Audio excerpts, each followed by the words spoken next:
Sa Davao City, patay ang 7 katao sa magkahiwalay na insidente ng landslide sa Davao de Oro at Davao Oriental. Kinumpirma ng local government ng Moncayo na nasawi dahil sa landslide ang isang ama at dalawa niyang mga anak na lalaki.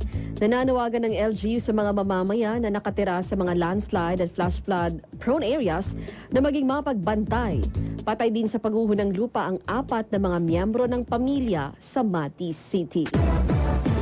Sa Butuan City, bumaha naman sa ilang bahagi ng Caraga Region kahapon dahil sa malakas na ulan dulot ng shear line. Ayon sa report ng Office of the Civil Defense Caraga, apektado ng pagbaha ang higit sa 21,000 na pamilya o 93,000 na mga individual mula sa 61 barangays.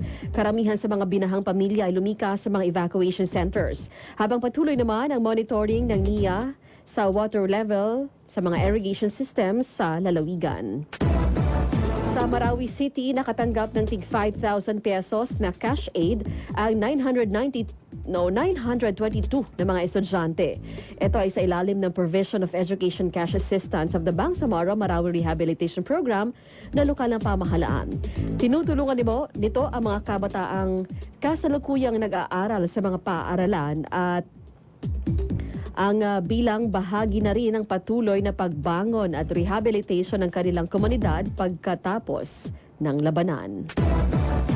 Sa Davao City uli, ang Department of Social Welfare and Development Region 11 ay agad na nagpaabot ng tulong sa mga pamilyang naapektuhan ng sunog na sumiklap noong Miyerkules ng gabi.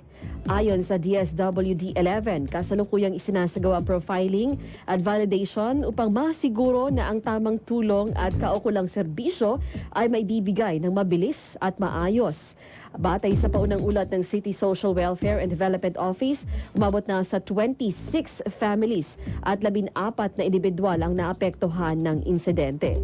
Siyam na modular tent ang itinayo naman bilang pansamantalang matutuluyan ng mga biktima.